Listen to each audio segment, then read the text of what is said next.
Good evening and welcome to the new Bugajski Hour from Washington, D.C. I would like to thank Voice of America for hosting the Washington episodes of my show for RTK. And today I will be discussing some vital international security questions with Jacob Zen, a renowned expert on global terrorism and a consultant to several US agencies and organizations. But first, my political commentary on an important international topic is entitled, Will an EU army replace NATO? European Union leaders are reviving the notion of an EU army to demonstrate that the Union remains a dynamic organization after a disastrous year. European Commission President Jean-Claude Juncker has claimed that the EU needs a permanent security headquarters and a common defense force. The proposal may sound impressive in theory, but in practice it could prove to be another misfiring disaster because of three factors: weakness, opposition, and NATO itself. Without the United Kingdom, the EU will become a much weaker security player. London obstructed any moves that would duplicate NATO and divert scarce funds. It was also determined to maintain the transatlantic link with the United States. Without the UK inside the European Union, that link may significantly soften. Most Central and East European leaders oppose any distinct EU force that would undermine NATO at a time when the alliance is most needed to defend against Moscow's aggression. Indeed, resources should be focused on improving NATO capabilities instead of creating weaker substitutes without Washington. The idea of a European army is itself misleading, as it creates the impression of a permanent standing army. In reality, countries enter into military alliances because pooling resources provides greater capabilities. However, there is no NATO army as such, but national forces are integrated within a common command structure and only become NATO forces in the event of war or some other international emergency.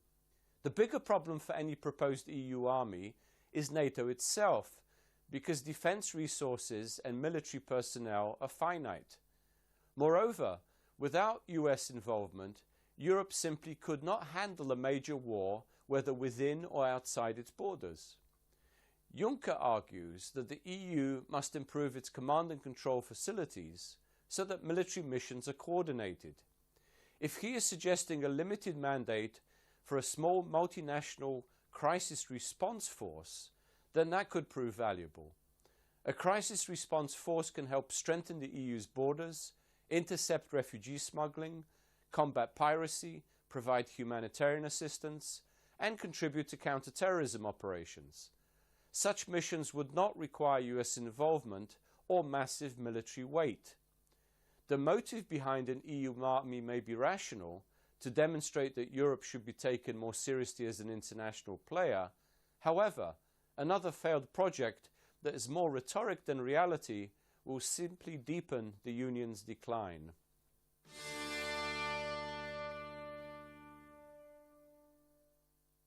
It is time now for the Bugajski Hot Seat with our special guest Jacob Zen. Jacob is professor at Georgetown University and a senior consultant for various agencies and organizations both in America and overseas.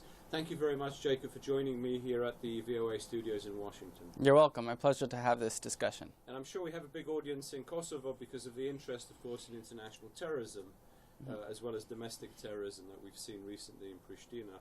So let's begin with a sort of big picture question. How would you define terrorism? Is it a tactic? Is it a strategy, or is it an objective? I think it's I think it's both a tactic and a strategy. I don't necessarily think it's an objective. The objective is almost always political, to achieve some political goal such as autonomy, independence, overthrowing a government, or influencing the policy of a government, whether it's the government of the terrorists themselves or a foreign government. Right. So terrorism, by definition, involves a political aim. That being said, the tactics of terrorism involve civilian targets. That's one of the cornerstones of terrorism. That being said, when a terrorist group attacks a military target of a foreign government, such as Al-Qaeda in the Arabian Peninsula's attack on the U.S. Navy before 9/11 in the year 2000, that was not a civilian target, that was a military target, but it was done by a violent non-state actor such as Al-Qaeda, which is an illegal actor, and although it was against a military target, this is also considered terrorism because it was outside of the laws of warfare, it was done by a non-state actor, and it was for a political aim. Right. Well, in terms of terrorism perpetrated by radical Islamists, how should we define that? I mean, well, one thing that's important to remember, I think, is terrorism wasn't invented by radical Islamists. So we've had terrorism for generations. Although in the modern era, it is mostly some of the radicalized Islamists that perpetrate terrorism. But how should we define it? There's even a debate in the elections with one of our presidential nominees criticizing the other for not using the words radical Islamic terrorism. How do you see this? So, as you mentioned, terrorism has been a tactic for centuries, if not millennia. It tends to be used by weaker groups against stronger groups because they cannot engage in conventional warfare. And in this sense, the radical Islamist terrorism, which, as you noted, is the term that Donald Trump and his allies prefer to use, is now radical Islamist terrorism is now the most widespread or most widely known form of terrorism, and this is because the groups that self-proclaim themselves as jihadist groups intending to implement Sharia law are the ones capable of carrying out the most magnificent attacks that attract media attention, and particularly from a U.S. perspective, they are the ones who are mostly targeting the United States, whereas other terrorist groups, for example, the Lord's Resistance Army in northern Uganda and Central African Republic, this is not a major threat to the U.S. We're not expecting Lord's Resistance Army to blow up Times Square in New York, whereas the radical Islamist terrorists, to use Trump's term, could very likely, just as one radicalized individual tried to do in Chelsea, part of New York, recently. And now it's relevant to say that the Clinton camp is not interested in using the term radical Islamist or Islamic terrorism because they don't want to associate Islam as a religion with terrorism, because they think this will further the narrative of those terrorist groups that are carrying out attacks and saying they're doing those attacks in order to set up an Islamic government. The Trump camp, however, would say that we need to recognize that within the broader scale of terrorism, there's a specific ideology and specific network within all of the terrorist groups in the world who call themselves jihadists, who come from Muslim backgrounds, and in order to address this specific form of terrorism, we need to give it a name, we need to identify the network. If we just discuss it vaguely, we'll never actually be able to pinpoint and address it. So what you're saying is one of the objectives of the terrorists is actually to divide the Muslims from Christians or Muslims from others, and definitionally, if we define them as Muslim terrorists, it helps that cause. Yes, that's certainly one of the goals of the jihadist groups like Al-Qaeda and ISIS, to make a clear differentiation between themselves as jihadists, as Muslims, and non-Muslims, Christians, Jews, Buddhists, Hindus, the West. And in this sense, however, they are tapping into other Islamic currents in the world, particularly Salafi currents or other theological tenets existent within Salafism, or even more specifically, the Wahhabism practiced in a country like Saudi Arabia. Although I think it's important, we were discussing before we started, to point out that not all Salafists are terrorists, and not all terrorists are Salafists. Certainly not. Indeed, a typical Salafist will likely wake up early in the morning to engage in prayers before the sun has even risen, and engage in the prayers throughout the day, and live otherwise a pacific life. So it would be incorrect to say this person's a Salafist, and therefore that person's a terrorist. That being said, one of the areas of inquiry today is why do virtually all, if not all, of the Salafi jihadi terrorist groups, this is Al-Qaeda and ISIS and their broader network, rely on tenets of Salafism to justify the theology that they produce. You don't, for example, find among ISIS or Al-Qaeda Shia doctrines or Sufi doctrines, Ahmadiyya Muslim doctrines, and so forth. They're almost always coming from the Salafi reference points. But there are also Iranian-sponsored Shia terrorist groups that have nothing to do with the Salafi tradition. Yeah, absolutely. So that's another reason why you can't just associate Salafism immediately with terrorism. You can perhaps associate Salafism with ISIS and Al-Qaeda specifically and try to disaggregate the relationship between Salafism and their brand of ideology, theology, and terrorism. But as you mentioned, the Shia groups around the world, and for example, Hezbollah, some groups like the Houthis in Yemen, or even some other groups like Hezbollah emerging in Syria, or even perhaps even smaller groups that are not yet violent in Africa, they tend to be related to the Iranian government in the sense that Iran has found Shia groups around the world as useful proxies to pursue its foreign policy interests, and militarizing them is one way that Iran has done this, especially in context of its rivalry with Saudi Arabia globally.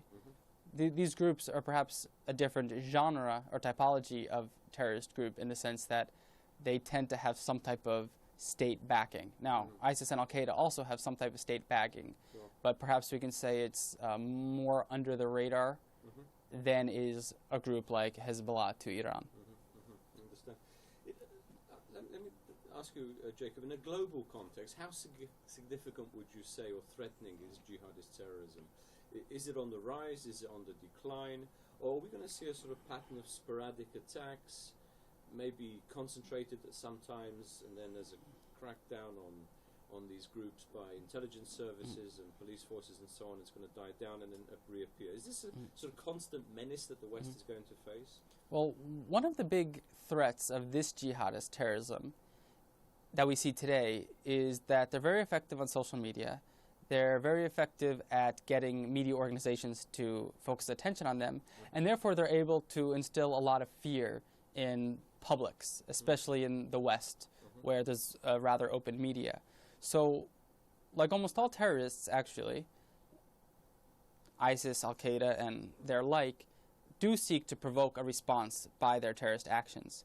So, when you look at the threat, you might look at it, one, what is the actual threat of the attack? And then what is the actual consequence of the reaction to the attack?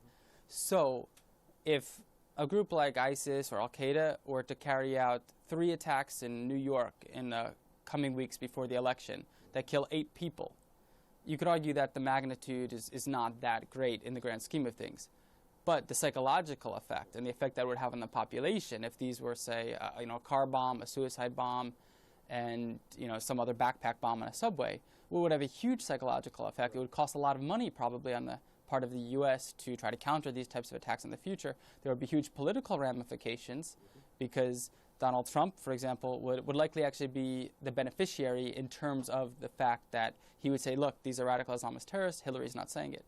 So, I mean, you can look at the actual the actual impact statistically of these attacks and the impact of the reaction to the attack. How can Western countries, we'll come to counter-terrorism, but I hear that more and more of these attacks are what they call lone wolf, in other words, not part of an orchestrated, organized campaign, or even financed by a central source, but people acting on the premise that by staging terrorist attacks, they are fulfilling certain objectives. In other words, they're part of the movement. They'd like to be part of the movement. The lone wolf concept has gained a lot of attention in recent months, or maybe only in the past year or two, because we've seen a lot of individuals inspired by ISIS or Al-Qaeda carrying out attacks. And on the surface, it appears that they had no connections to anybody.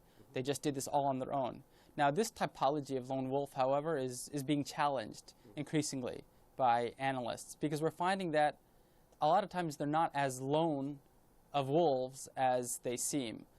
For one, a lot of them have had some types of friends in their lives who have maybe traveled to fight with ISIS and Al-Qaeda. Sometimes we found that despite initial reports, they maybe communicated online with someone who's ISIS or Al-Qaeda.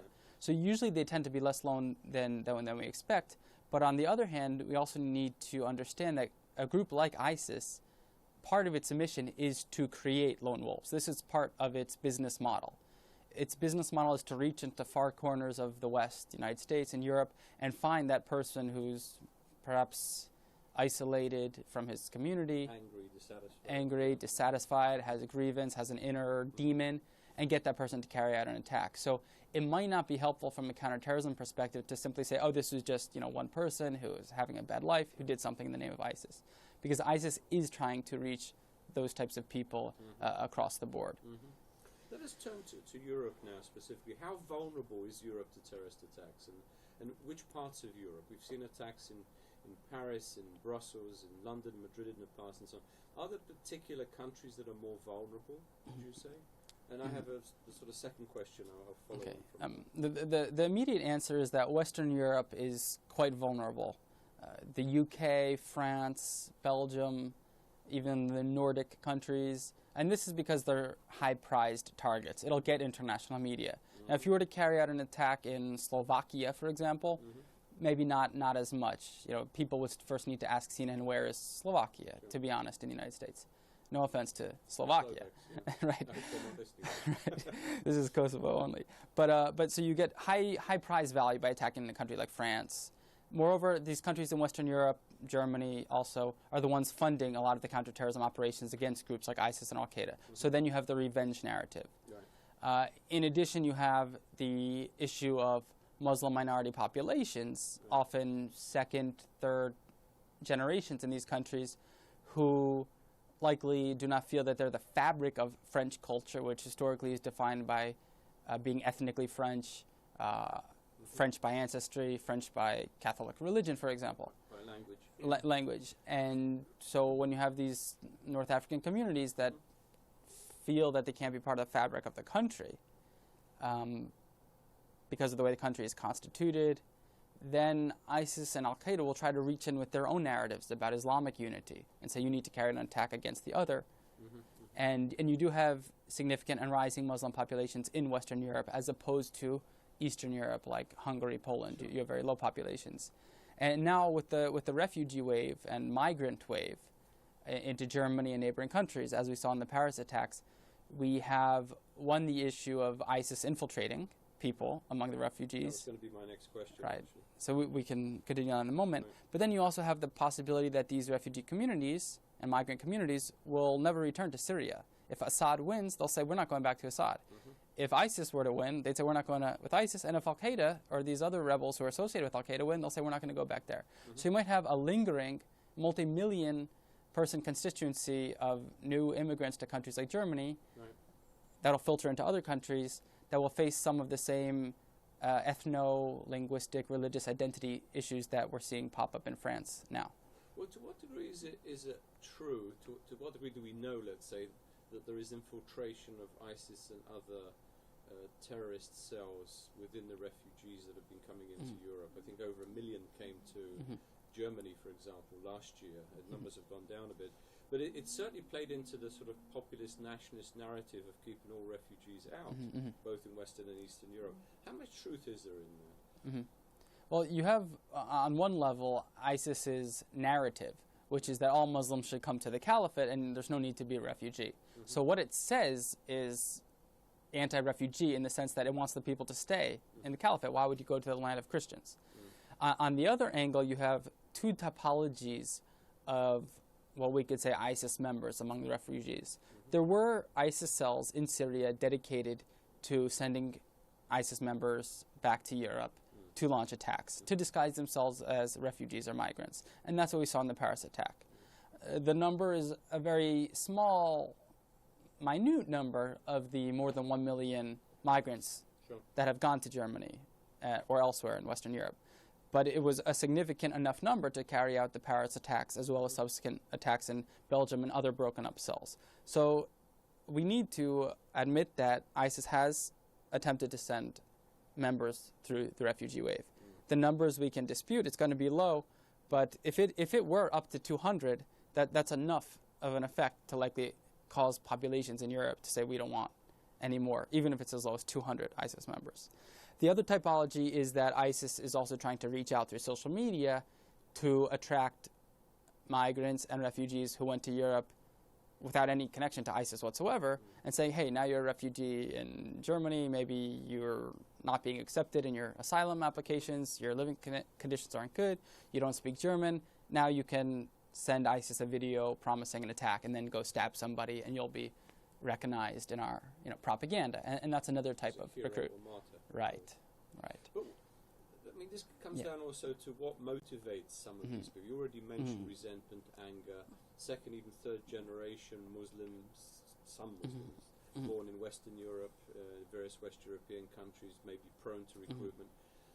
Who is most prone to recruitment? Is it, one often hears it's very poor people, you know, those that don't have many job prospects. But if one looks at the ranks, some of them are very well educated. So how do you reconcile all these factors? Yeah, I don't think the poor argument holds up very well. And I do tend to think the media often focuses on that. And they'll say this person was divorced, they had trouble with their parents, they did some drugs, they didn't do well in school. But, you know, that covers a large swath of the population in the U.S. It's actually very typical stories from people even of wealthy backgrounds, these types of personal issues. So when we try to isolate the factors that makes these particular terrorists unique, we can say that a lot have come from criminal backgrounds, petty criminality, even drug trading, and, you know, black market activities, smuggling of various types. And this is perhaps somewhat related to socioeconomics, in that someone from a less wealthy background might be more likely to engage in that type of activity, maybe. So they might have connections to criminal networks. But really, if you look at Europe, if we were to isolate Europe, you might find that a lot of, say, the foreign fighters who have gone to Syria, some of who have come back, come from only a few networks. For example, the network that was involved in Paris and Brussels attack, if you were to track it back 5 or 10 years, when did the friends of these attackers actually become involved in jihadism?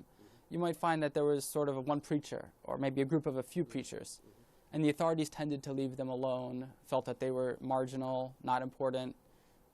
Some groups like Sharia for Belgium. And you'll find that from a small cell of radical preachers, who at that time wouldn't have been part of ISIS, because ISIS didn't exist, were able to attract a number of followers. And they were able to get these followers, you could say they tended to be from lower socioeconomic backgrounds. And now 10 years later, the friends of these friends, their brothers, have now become part of what's in the ISIS era. And they've joined the group. So I would tend to look to friends, kinship networks, cell networks, and the influence of, you know, radical types of preachers that are trying to push this jihadist narrative, at least in the European context. Is there a revenge factor as well?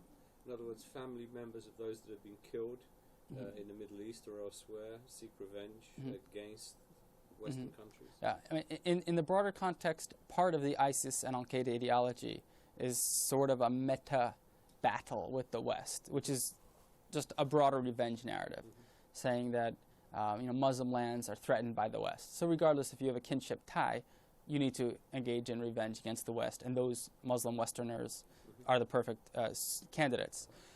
At the same time, you do have some individual whose brothers or friends have been killed by airstrikes from the Western countries, and this can be vengeance. Or even if they don't have a direct kin, ISIS will try, or Al-Qaeda will try to play up the fact that so-and-so who is a Muslim, who therefore is your relative, has been killed by an airstrike, and therefore it's your duty to take revenge.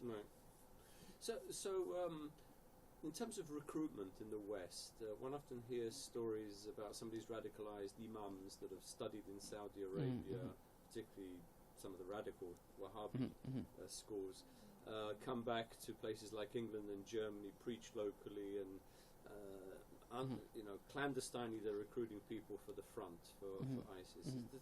Is that generally the picture, how it works? That's a general picture, but it's not like someone went to Saudi, studied in Saudi, came back home to Europe, therefore went to recruit people as jihadists.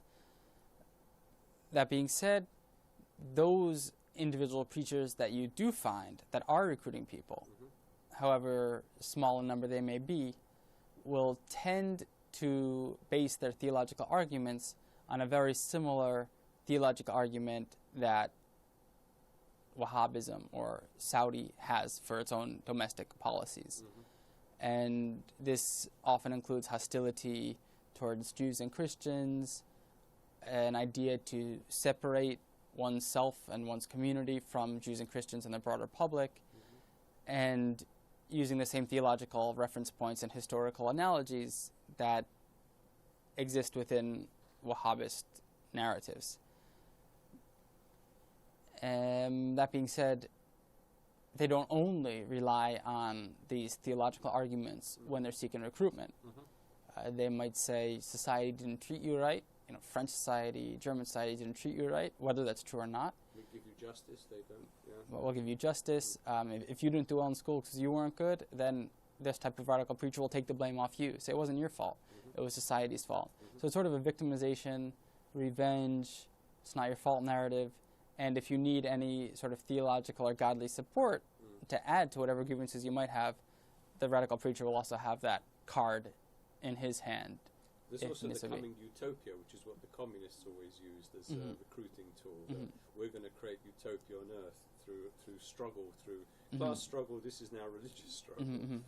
Right. Do you see some similarities there between the two? Yeah, I think you would. You would find a lot of similarities behind the ultimate goals, which may be very valiant. Communism, an idea of a society where people are equal, there's no exploitation.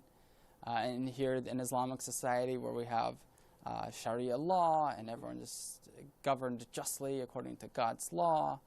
And the difference, however, is in this sense that communism appealed to people, or could appeal to people regardless of ethnicity, nationality, religion particularly. You could find communist groups in Colombia to Africa and so forth. It was an anti-religious religion. It was an anti-religious religion. I would argue communism. Right. Or anti-religious ideology. Anti-religious ideology, yeah. Whereas ISIS is a religious-based ideology, and you cannot be, say, a Christian and say, oh, this Sharia law thing's good, I want to join. Then you obviously need to become a Muslim. And converts are, of course, very common among or not very common, but we can say are a relevant factor in ISIS recruitment. So how do the Balkans fit into this picture, this context that you've been describing? One often hears that the Balkans are a major recruiting ground for international terrorism. Is this an exaggeration? Because there are Muslim or societies with large Muslim populations like Bosnia and Albania and Kosovo and Macedonia. Yeah. In terms of some of the hype of the Balkans as a major recruitment ground, that might be a little embellished, but it is a somewhat significant case study. The fact that countries like Kosovo, which on the surface appears to be, yes, the people are mostly of a Muslim background, but they defy the convention in that it's not an overly conservative society. It's not historically Salafist. It's not an Arab country. It's actually a friend of the West. Very pro-American. Very pro-American. Western countries supported Kosovo during the period leading to its independence.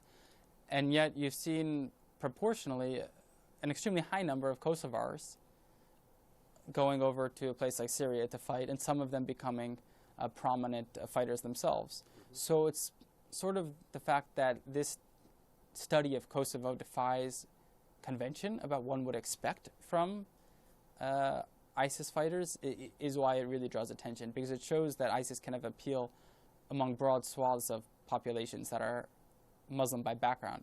I mean, Tunisians, Arab Muslims are, perhaps the highest number, but people are just surprised to see Kosovars. When you say proportionately, I mean, what sort of proportion to the population, what sort of numbers are we talking about from Kosovo? Right. As far as the numbers that I'm familiar with, it's several hundred Kosovars, or several hundred, if you look at Albanian speakers.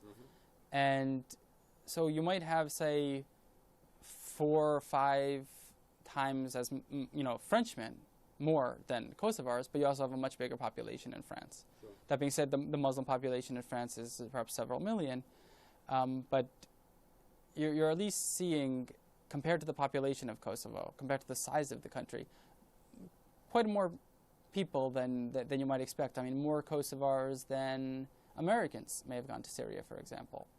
And one of the differences, though, even though proportionally it may be higher in Kosovo and Bosnia, to my knowledge, I don't think any of these guys have perpetrated terrorist attacks in Western Europe or any part of Europe.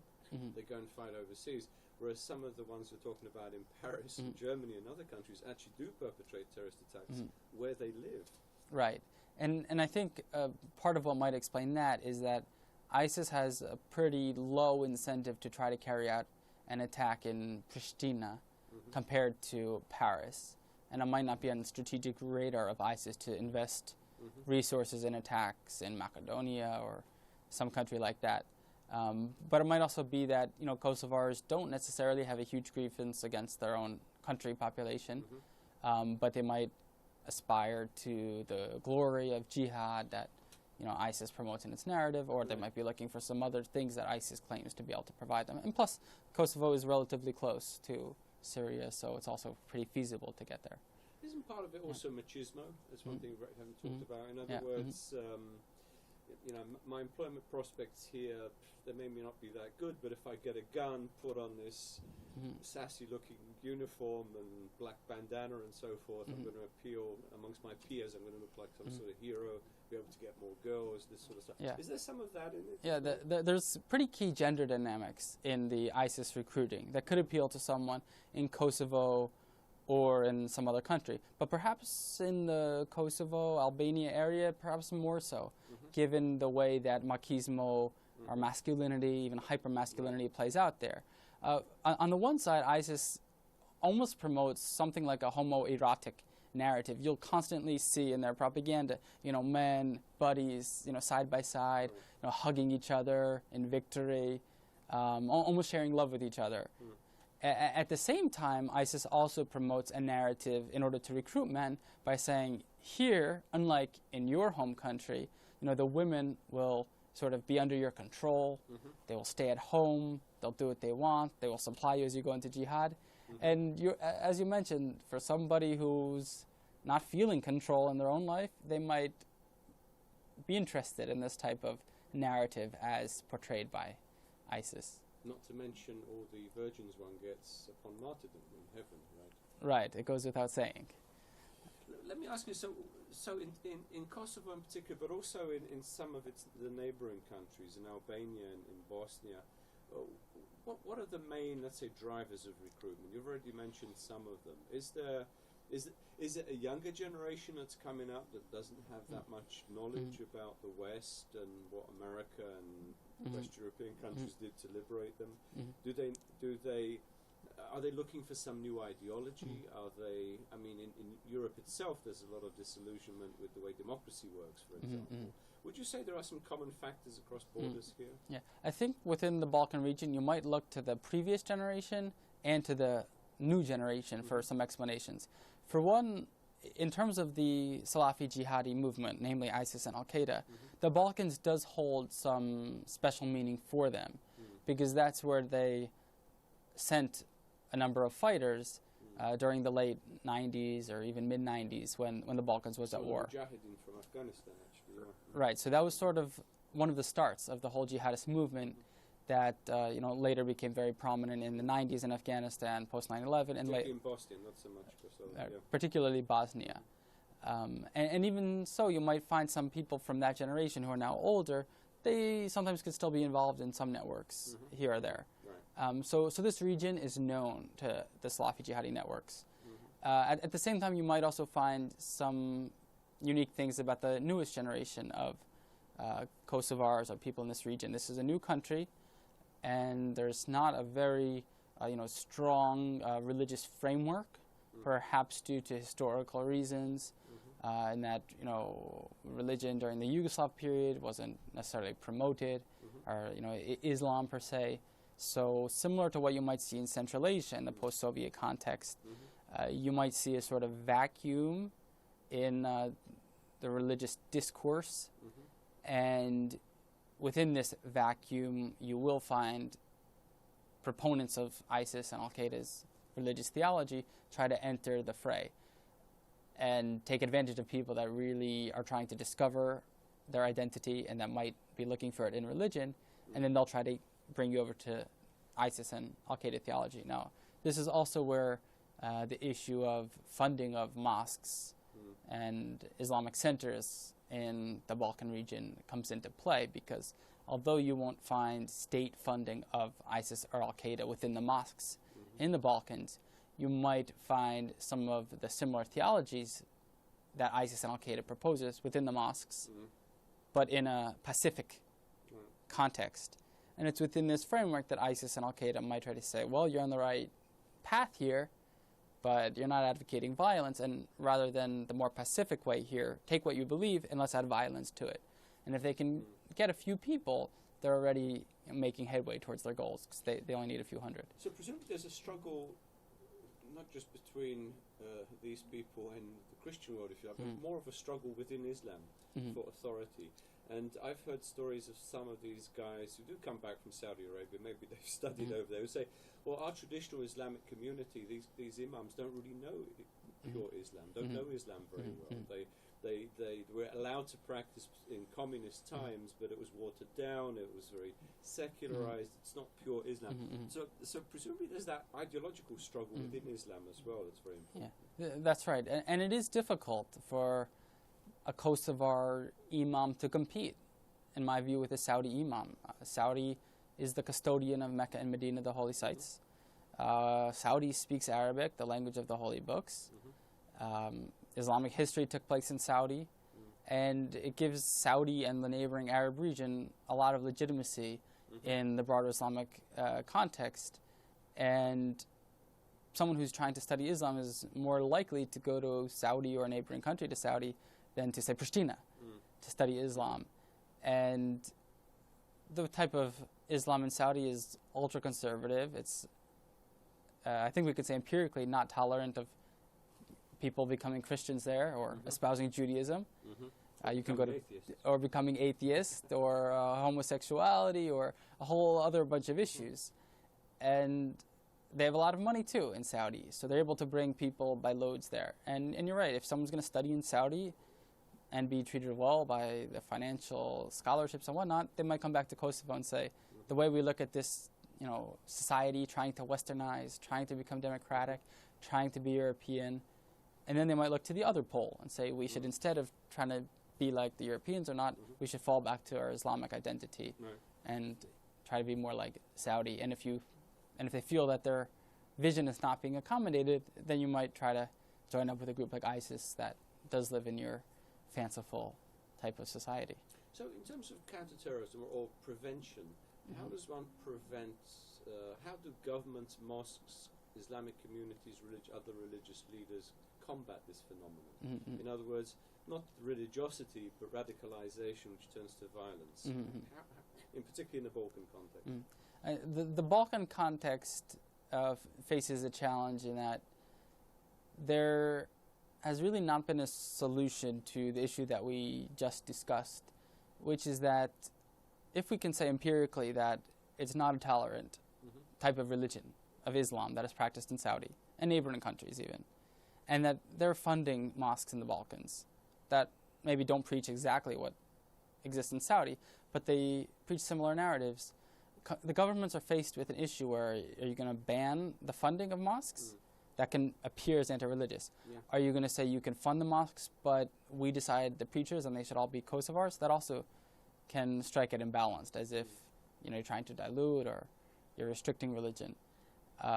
So these are some of the challenges that these countries are facing, and one way that the government can do it is work more closely with these religious communities, take a closer look, and I do think the government can at least facilitate preachers who do preach tolerance and openness. And in Kosovo is actually one country that is trying to be at the forefront of this, but it's a little bit difficult because at the end of the day, legitimacy religiously is not in Pristina, but it's in Riyadh or Mecca. And at the same time, we've already mentioned that if people are dissatisfied with the way democracy works, corruption works in their society, that will also be another way for them to disassociate from that society and look towards another option. So the government does need to clean its own house I mean, it does need to have economic development because it needs to give people a reason to look towards the future, or else they will consider other options. And then you can also go into, in intelligence collection, law enforcement, border security, community resilience programs. Is there much cooperation between countries at this point through Interpol and other initiatives? There's certainly efforts underway, and ISIS has highlighted the importance of that. But part of the challenge, again, as there's many challenges in this field, is that the Balkans beyond Salafi jihadism does have a black market trade involved. And the reason why it's black market is because it's hard to pin down. And there can be a close association between the black market and terrorism. And there are reports of the Paris attacks that some weapons perhaps were brought from the Balkan region into France to carry out the attacks. Or in other attacks in Germany, the arms dealers perhaps came through the Balkans. So I would say that efforts are underway to work between Interpol and various international organizations to secure the Balkan region, but they'll really need to penetrate the black markets that pertain not only to terrorism but other types of trafficking in that region. So what can be done? We mentioned earlier the importance of social networks in recruitment, in radicalization and so forth. What can be done to counter that propaganda, that disinformation through social media? Oh, one thing that can be done that is commonly discussed as counter-radicalization or preventing radicalization is that when you see a small community emerge, whether it's Islamic or not, that is espousing values contrary to those of your society, counter to those of democracy, counter to those of tolerance, there should be mechanisms for the state to begin to take a look closely at this type of group and deal with them peaceably by engagement. So if you were to go back, a decade and look at some of these groups, such as Al-Muhajirun in London, where one preacher just collected a lot of followers, was preaching very intolerant things, and the state looked away because they felt they couldn't get involved. Now today, a lot of those people have gone up to Syria and caused problems, or carried out attacks on the home front. Similarly, in Belgium, you had a group called Sharia for Belgium, and the state sort of turned away. Then the network grows, and now you see people go to Syria. So while it can be anti-democratic to just shut down that group altogether once you see it happening, there should be mechanisms whereby the state can, with a softer hand, deal with those organizations when they sprout up very quickly. And it goes beyond just by the way that the people dress and say, oh, they dress in a different way, therefore we need to crack down. You can look at what they say, you can look at what they do, what the backgrounds of their members are, and deal with it in a non-law enforcement capacity, so as not to alienate them or to cause unneeded oppression of their activities. Well, one's heard, I was going to come to the US election campaign, because terrorism has figured as a factor we've already mentioned definitionally, but one of the proposals by one of Trump's advisors was to ban Sharia law, as well as a ban on Muslim immigration and closer surveillance of Muslims and so forth. What is your view on Sharia, how it fits into Western societies? So the thing is, people, especially Muslims, can propose different ideas of what Sharia means to them. Now, in practice, in today's world, almost any time that Sharia is implemented, it comes in a way that does not conform to democratic values or not. Any state that has been practicing that, and I think we could say that from Iran to Saudi, for example, this wouldn't conform to American democracy. Now, the Taliban, Al-Shabaab, all these groups. So I think until we see people or societies implementing Sharia law in a way that is tolerant, you can expect American people to want to resist having anything called Sharia law in the United States. Now, Muslims can say, well, Sharia is also an independent thing, and this is my version of Sharia, and this is my path, and that is not only impossible to clamp down on if someone feels it's their own independent path, but it's a restriction on a own person's identity and practice of faith. So an outright Sharia ban probably won't work if people have different definitions of it. But that being said, if you want to address the immigration issue, where Trump says we're going to ban all Muslims, that's widely considered to be overly broad because some people might have a background Muslim, but they might have converted to Christianity. Some people are background Muslim and contributors to the society. So that's overly broad. But you might want to look closely at a person's history when they immigrate to this country, whether they're Muslim or not, to see what type of groups they've been part of in the past. Do they have a criminal record? And in that case, if someone has a history of belonging to a mosque associated with intolerant practice, then you might want to consider that in your immigration application. Just as if it's not a mosque, but if they've been part of some society, a religious society, a non-religious society that's intolerant, that's problematic, you might also want to reconsider that person as an immigrant compared to the millions of other people that want to immigrate to the country that don't have that type of association in their background. Here, the social network and all the communication through the social network can be checked quite easily now. Presumably. Again, this is another debate pointer about whether or not you can look at someone's Facebook posts when they're trying to immigrate to the country, because you might actually typically, people are not as smart as one might think, and they've typically posted things on Facebook. Death to America. Right, death to America. And that would likely be a relevant factor. So yes, there's some advocates that say, no, we shouldn't look at that. But in my view, if it's in the open source and someone's chosen to put it in the open source, then there shouldn't be an issue with scrutinizing it. Right. I mean, the broader picture and some of the qualms about immigration that Trump has played on is that, in the case of the San Bernardino shooters, the wife of the shooter, who also took part in the attack, she gave fake addresses in her immigration application, which just shows that... There's ways around it. Right. Last question. I was going to ask you about the U.S. elections, but we've already covered that. So I'll throw in something else. Russia.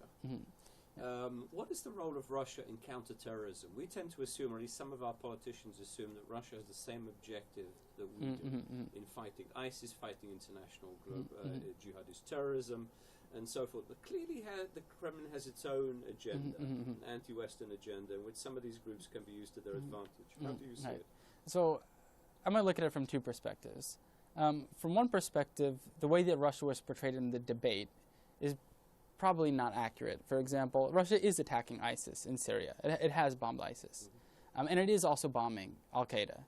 And sometimes we portray Russia in a black and white way as they're an enemy and they're doing nothing to counter terrorism. So in one sense, there is some convergence. Russia's not a friend to Al-Qaeda. Russia's not a friend to ISIS.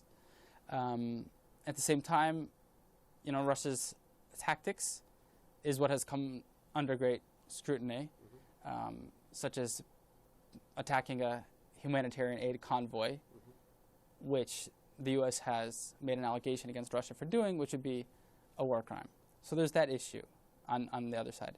Second, Russia has different political objectives than the U.S., especially when it comes to Syria. And in that context, Russia's on the side of Assad. Partly it wants to support a strong state, partly it wants to maintain a foot in the Middle East region, partly it wants to prevent countries from like the U.S. to get more influence in a country like Syria if the rebels were to win. So we have much different political objectives, and that affects the types of violent non-state actors that Russia supports versus the U.S. and other allies. And in that case, we're pitted against Russia on the more strategic level and in the non-state actors that we're going against. Plus another paradox I would add is that Russia's supporting a Shia, essentially a Shia government against Sunnis, and yet the vast majority of Russian Muslims, or Muslims in Russian Federation, are actually Sunnis. So this could come back to haunt them in that respect. Yeah, no, this is definitely something that will cause some trouble for Russia, if not a lot of trouble down the road. And it's not only Russia's own Sunni Muslim population, but the militants that Russia is bombing are also include hundreds, if not thousands, of Central Asians who are also Russian-speaking. Uzbek migrants in Russia and so forth. So if these rebels who are associated with Al-Qaeda want to get back at Russia at one time or another via migration, it's going to be very difficult for Russia to stop, possibly even more difficult than it has been for France to stop those foreign fighters. That being said, these are mostly Al-Qaeda fighters. They tend to be more tactical, more long-term thinking. So Russia's going to have a lot on its hands along the way, as will, in fact, a lot of countries will face some type of blowback or another for supporting and then abandoning this rebel group at one point or another. Okay, I think we've come to the end now. I mean, there's many other questions we could cover, but I think we've got a pretty good picture actually of what's going on, and I'm sure our audience will be happy. Thank you very much, Jacob. Jacob Zen, analyst, American analyst here in Washington.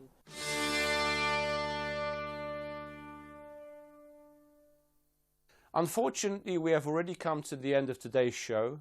I have greatly enjoyed being with you and with my colleagues here at RTK and VOA. Good night, everyone. Stay healthy, be productive, and remain optimistic. See you all very soon. Miro Pavshim.